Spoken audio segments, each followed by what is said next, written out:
Bonjour les amis, j'espère que vous allez bien. Bienvenue sur Funky Tux, la chaîne YouTube dédiée aux astuces informatiques. Alors aujourd'hui, je vais vous présenter un outil qui s'appelle Foremost.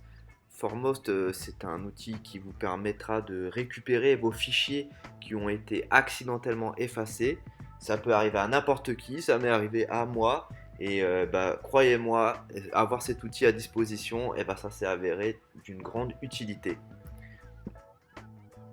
Alors, avant de rentrer dans le vif du sujet et traiter la partie technique, je vous fais une petite présentation sommaire du logiciel Foremost.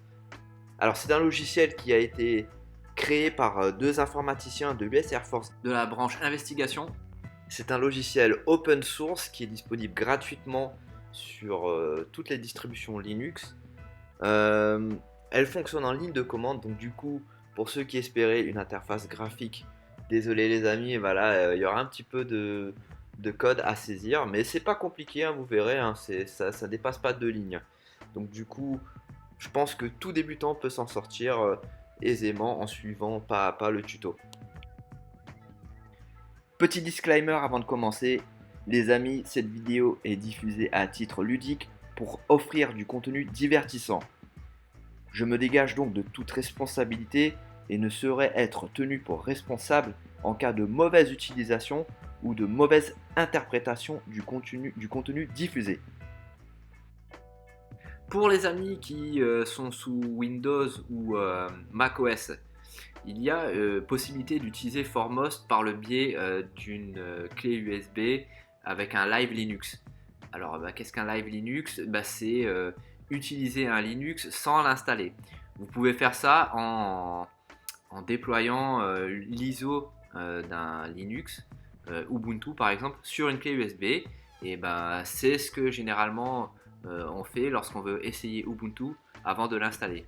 Donc vous pouvez utiliser un live Ubuntu pour utiliser Foremost. Si vous souhaitez voir concrètement à quoi ça ressemble d'essayer Ubuntu avant de l'installer, je vous invite à jeter un œil sur un de mes tutos où je procède à l'installation d'Ubuntu et vous verrez, il y a une section où on verra que l'on pourra soit choisir d'installer, soit d'essayer Ubuntu. Ce tuto va être scindé grosso modo en 4 étapes. La première étape est celle où je vous montre que je supprime bien les fichiers. Ensuite, la deuxième étape, c'est l'installation de l'outil Foremost sur votre Ubuntu. Ensuite, la troisième étape, c'est l'audit que va réaliser votre logiciel Foremost pour énumérer tous les fichiers qu'il est capable de récupérer. Je précise que cette troisième étape où l'on fait l'audit des fichiers récupérables, cette étape est totalement facultative, hein, elle n'a rien d'obligatoire, hein. Si vous le souhaitez, vous pouvez directement passer à l'étape 4 où on récupère les fichiers, mais j'ai estimé qu'il est important de l'évoquer pour que vous puissiez avoir une première approche avec le logiciel. Et enfin, la quatrième et dernière étape, c'est tout simplement la récupération des fichiers avec l'outil Foremost. Allez, tout de suite, on rentre dans le vif du sujet, on regarde tout ça en images. C'est parti!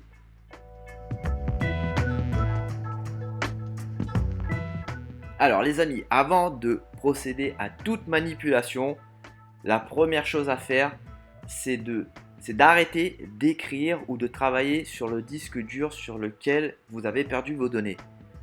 Pourquoi? C'est pour éviter de augmenter la probabilité de ne plus pouvoir récupérer les fichiers que vous avez effacés. Donc arrêtez tout travail sur le support sur lequel vous avez effacé vos fichiers.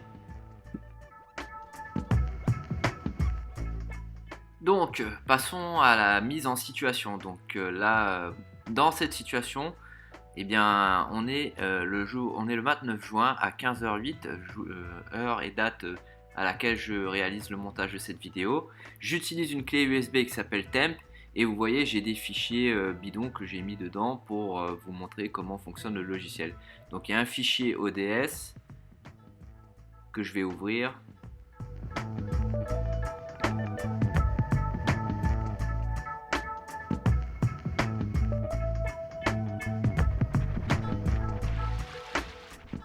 Et donc voici le contenu, hein. 0 plus 0 égale la tête à Toto.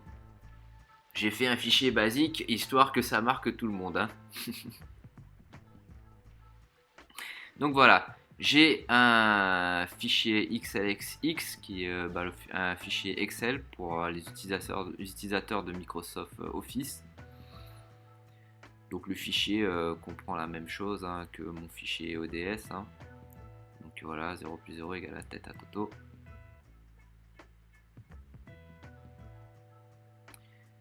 J'ai également un fichier doc, donc ça c'est un fichier Word pour les utilisateurs de Microsoft Office qui contient le texte suivant.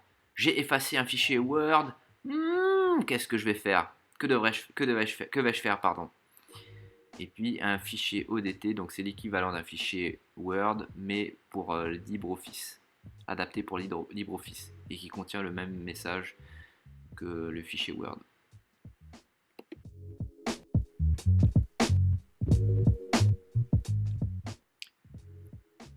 J'ai également un fichier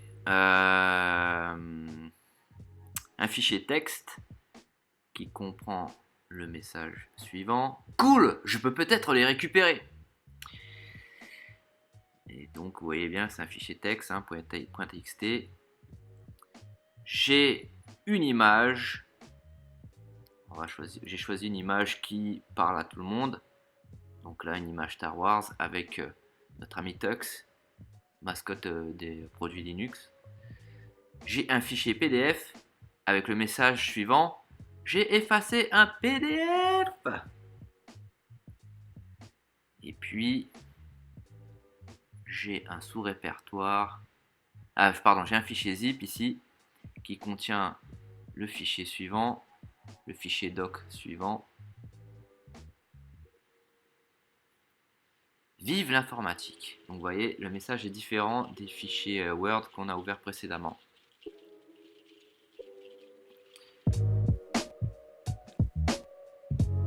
J'ai un sous-répertoire avec une image différente de celle que je vous ai montrée tout à l'heure. Donc toujours Tux, mais avec le logo Ubuntu cette fois. Et puis, je pense qu'on a fait le tour, hein. Alors, pourquoi j'ai choisi des fichiers Word avec deux messages différents? Eh bien, c'est pour s'assurer que Foremost arrive à bien récupérer tous les fichiers présents sur la clé USB. Donc voilà, hein, j'ai l'ensemble des fichiers qui sont ici. Il est 15h11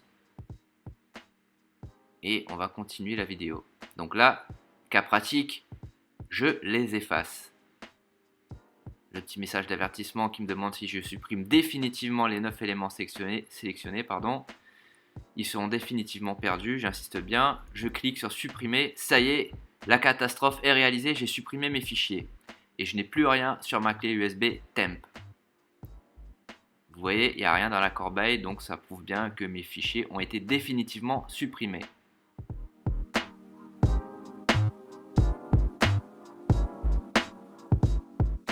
Étape 2, installation de Foremost. Alors pour installer Foremost, on va utiliser une petite fenêtre de terminal, hein. C'est ce que vous voyez là à l'écran, la petite fenêtre noire que je vais fermer et je vais vous montrer comment l'ouvrir.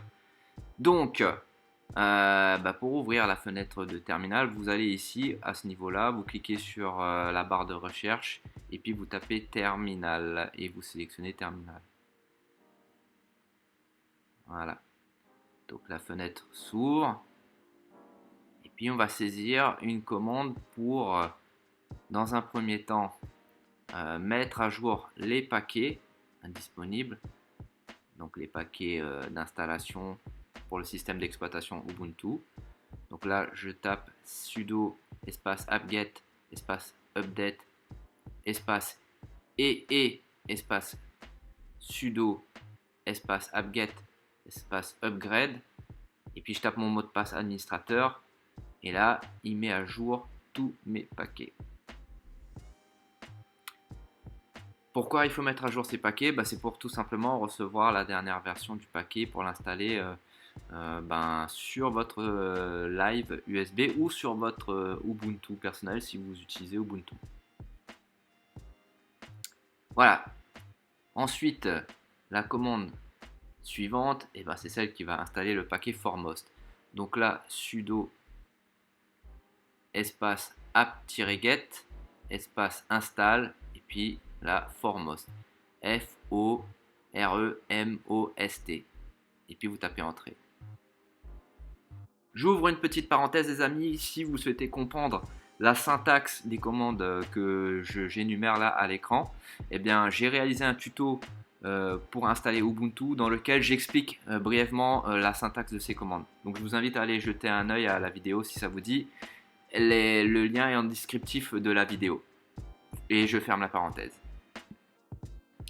Donc voilà, mon paquet Foremost est installé.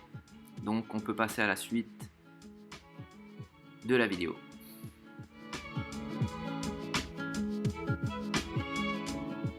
Alors, étape 3, eh ben, on va dans cette étape lister tous les fichiers qui peuvent être récupérés par Foremost et qui seront recensés dans un fichier qui s'appelle audit.txt. On pourra également spécifier le répertoire où on souhaite enregistrer ce fichier pour consulter la liste des fichiers récupérables. Et puis, eh ben, pour ça, il faut ouvrir un terminal de commande. Donc, c'est ce que je viens de faire là.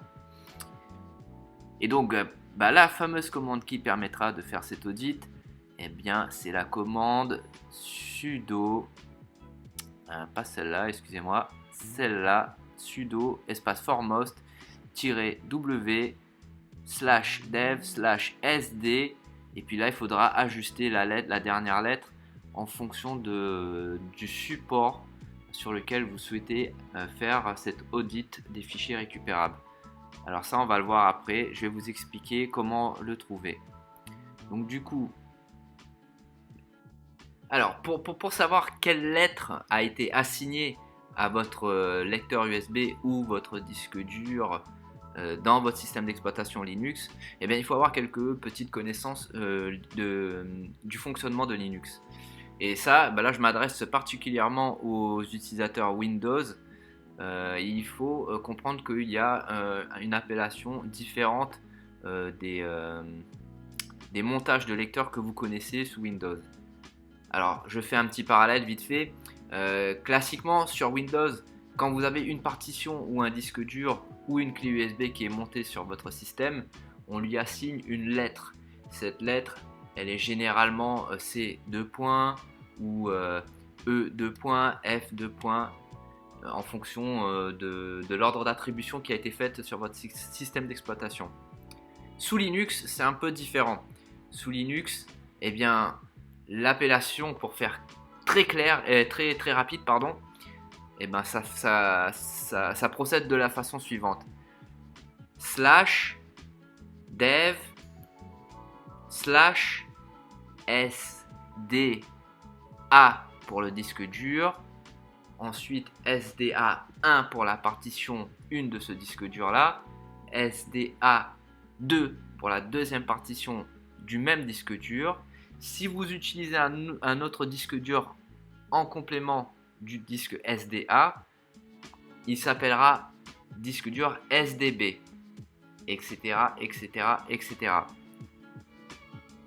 En gros, si vous avez compris le concept, à chaque nouvelle détection de disque dur ou clé USB, on suit l'ordre chronologique de l'alphabet.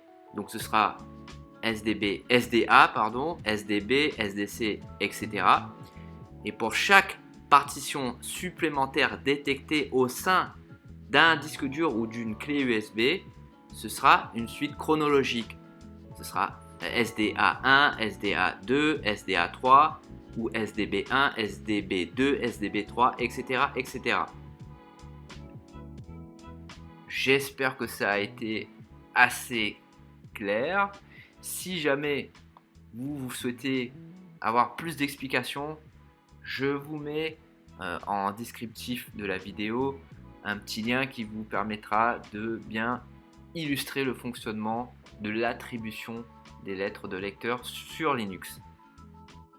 Donc maintenant que vous avez compris un peu la logique de l'attribution des lettres et chiffres des points de montage sur Linux, eh bien, on va taper une commande pour repérer quelle est la lettre qui a été attribuée à ma clé USB.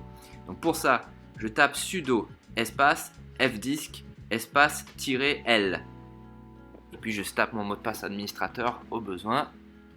Et là, la commande va me ressortir tout un tas de résultats. Donc, vous voyez, c'est un petit peu fastidieux, mais on va trouver des points de repère pour trouver ça rapidement. Donc, j'ai du dev loop. Ça, a priori, ça ne nous intéresse pas. J'ai du dev SDA. Là, vous voyez, un volume à 233 Go. Ça ne correspond pas au volume de ma clé USB, donc je cherche ailleurs. J'ai un dev SDB avec un volume de 3,75 gigabits. Ça correspond au volume de ma clé USB, donc je poursuis. D'ailleurs, on voit même la marque du modèle de clé USB. Donc maintenant que je connais la lettre allouée à ma clé USB, je tape la commande suivante. Donc sudo espace foremost espace -w espace /dev /sdb.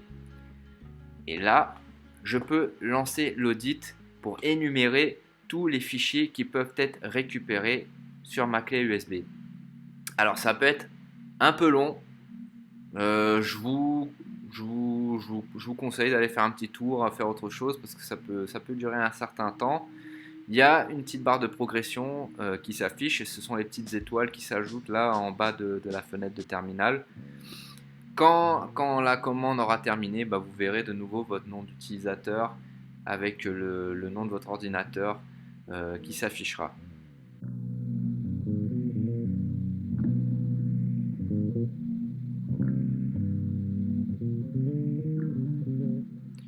Donc voilà, si vous voyez votre nom d'utilisateur avec votre nom d'ordinateur, là comme sur l'écran de terminal, ça veut dire que la commande s'est bien terminée et que votre fichier d'audit est disponible.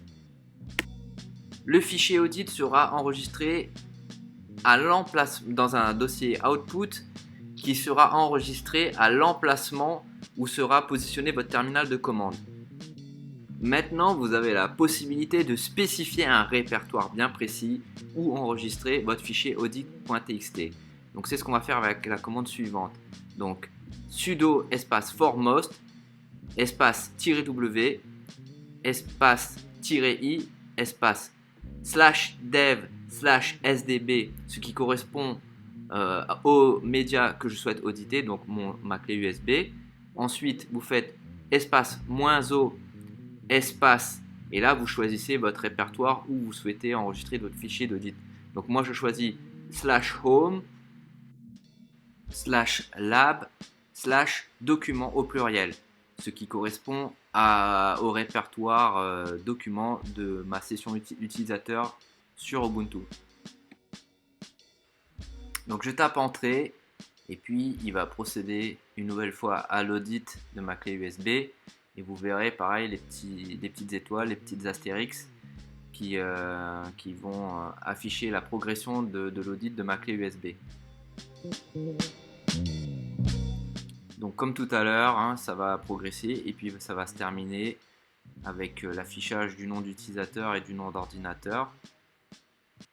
Et puis après, une fois que c'est terminé, je vous montrerai que le fichier audit a bien été enregistré à l'emplacement souhaité. Donc ça y est, là ça vient de se terminer. Je retourne dans mon explorateur de fichiers. Je vais dans mon répertoire documents ici et puis je vois bien que j'ai mon fichier audit qui a bien été enregistré à l'emplacement spécifié.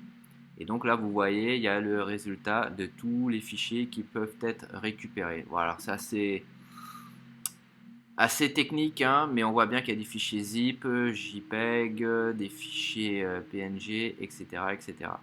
Donc voilà, on a terminé la partie audition des fichiers récupérables.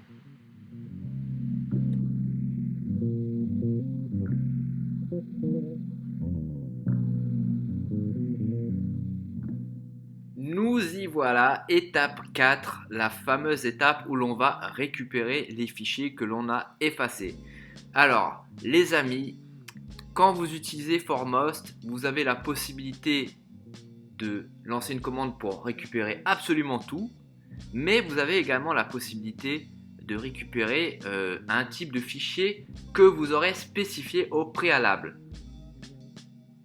Prenons l'exemple d'un cas où vous souhaitez récupérer seulement des fichiers images au format JPEG. Dans ce cas de figure, vous allez utiliser la commande suivante: sudo espace foremost espace -t, et là vous indiquerez le format de fichier que vous souhaitez récupérer, donc ici JPG pour JPEG, ensuite espace /dev /sdb dans mon cas, mais vous ajustez avec la lettre qui correspond à votre lecteur. Je précise que d'ailleurs /dev /sdb est le disque sur lequel je souhaite récupérer mes fichiers. Maintenant, nous, on ne se prend pas la tête, on a décidé de tout récupérer, donc c'est encore plus simple. On va utiliser cette commande-là qui est sudo espace foremost espace all A2L espace /dev /sdb. Je reprécise, c'est le lecteur sur lequel je souhaite récupérer mes fichiers, dans mon cas. Petite précision, dans cette commande, je n'ai pas spécifié d'emplacement de sortie, donc en gros d'enregistrement des fichiers que je récupère avec la commande. Donc du coup, ce que Foremost va faire, c'est qu'il va les enregistrer par défaut à l'emplacement où votre terminal de commande est situé. Maintenant, pour ceux qui ont suivi l'étape 3 qui est facultative, eh bien vous allez voir qu'on va réutiliser un même morceau de commande comme on l'a utilisé en étape 3 pour spécifier un répertoire bien déterminé que vous aurez choisi, dans lequel vous allez enregistrer les fichiers que Foremost va récupérer. Donc concrètement, quelle est cette commande? Eh bien vous reprenez celle qu'on vient de taper, enfin celle qu'on vient d'étudier, donc voilà, et puis vous ajustez avec le nommage de votre lecteur sur lequel vous souhaitez récupérer vos fichiers, et puis vous spécifiez les options -O pour output, et là vous spécifiez le chemin du répertoire dans lequel vous souhaitez enregistrer vos fichiers. Donc voilà ce que ça donne concrètement à l'image. Donc pour être totalement complet dans mon exemple, voici la commande que je vais saisir. Donc c'est sudo espace foremost espace all A2L espace /dev /sdb espace -o espace /home /lab /document au pluriel /clé-usb. C'est le répertoire que j'ai désigné pour enregistrer tous les fichiers qui vont être récupérés. Je tape entrée et puis je procède à la fameuse récupération de mes fichiers. Donc là pareil, ça va prendre beaucoup de temps, il y aura des petits astérisques qui vont apparaître. Pareil, je vous recommande d'aller faire un petit tour le temps que le travail se fait.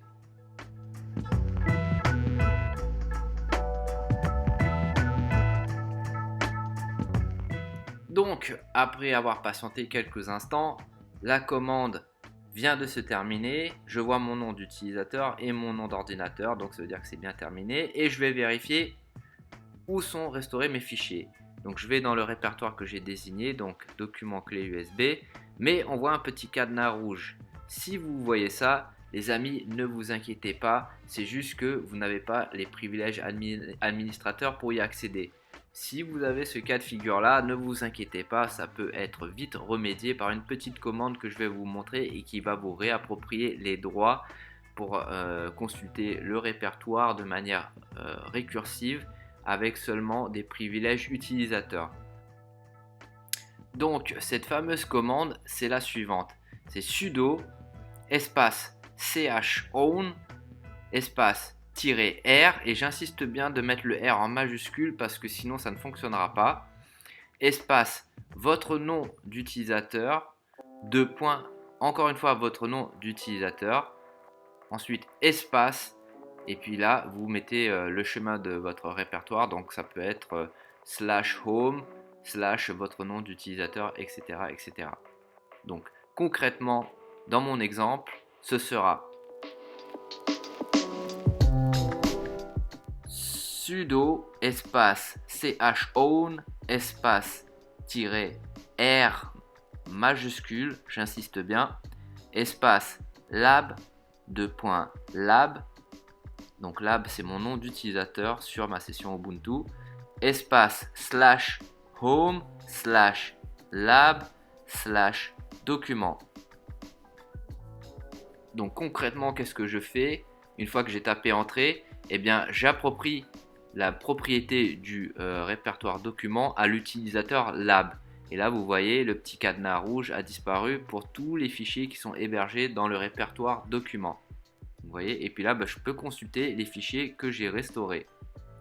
Donc là, j'ai un fichier audit qui a été également généré par la commande de récupération. Et vous voyez, on retrouve un petit peu, on retrouve les mêmes fichiers lors de l'audit qu'on a fait à l'étape 3.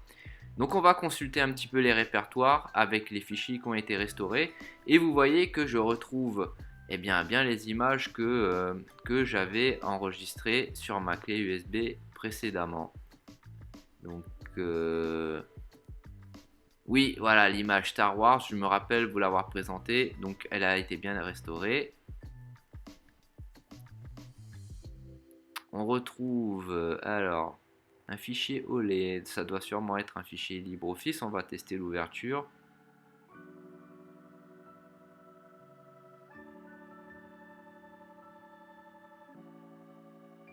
Ça prend un peu de temps à charger, mais si ça charge, c'est bon signe.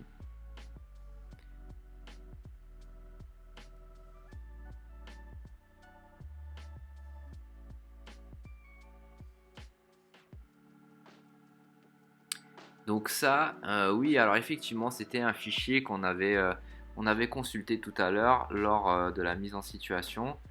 Et il a été bien restauré. Donc là, c'est un fichier writer, donc du coup, vous pouvez même le renommer avec l'extension ODT. Donc ça, c'est les fichiers PDF. On va voir si ça correspondait bien à ce que j'ai effacé. Oui, j'ai effacé un fichier PDF, donc c'est bon, les fichiers PDF ont été restaurés. Il y en avait deux d'ailleurs, il y en avait un qui était dans un fichier zip, les deux ont été restaurés, donc c'est très bien. Les fichiers PNG, alors qu'est-ce qui a été restauré dans les fichiers PNG? Oui, c'était le petit logo Ubuntu avec Tux, notre ami Tux. Donc ça aussi, ça a été bien restauré. Ça doit être des images aperçues. Oui. Ah oui, oui, c'est un aperçu du fichier Word qu'on a consulté en mise en situation. Donc là, c'est la même chose. Donc ça, c'est 0 plus 0. Un aperçu du fichier calque qu'on a consulté tout à l'heure. Fichier zip, alors il y a plusieurs zips et dans ces zips là il y a sûrement des fichiers ODT. Donc du coup, vous voyez Word ici, donc c'est sûrement, on va consulter le zip et en consultant le zip on voit un répertoire Word. Donc du coup vous pouvez aisément le renommer avec l'extension .doc et le fichier sera consultable en tant que fichier doc.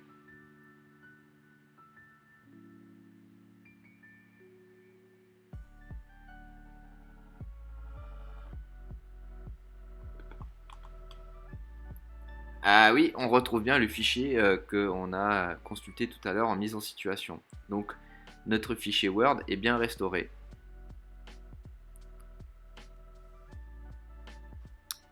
Donc je peux le laisser avec l'extension .doc. Et oui, je me sens mieux maintenant.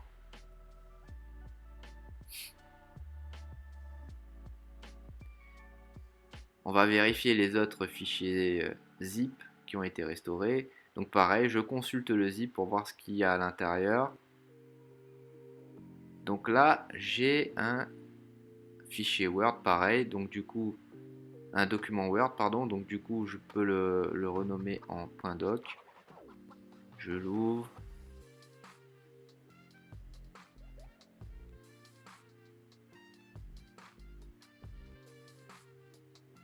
Oui, c'est le même fichier. J'ai dû le mettre dans un fichier zip, c'est pour ça que on le trouve deux fois. Donc là, vous voyez des fichiers MIME-type. Ça, c'est sûrement un fichier LibreOffice. Donc ça, vous pouvez le renommer soit en ODT ou soit en ODS, en .odt et .ods. Et en fonction du résultat, bah, vous ajusterez. Donc ODT, de mémoire, il me semble que c'est pour les fichiers writer. Donc oui, bah ça oui, c'est le fichier ODT qu'on a vu tout à l'heure, donc on peut le laisser en ODT. Donc là, on va consulter l'autre document zip. J'ai toujours du MIME type, donc du coup, c'est toujours un fichier libre. C'est fort probablement un fichier LibreOffice. Je le renomme en ODT toujours pour voir ce que ça me donne.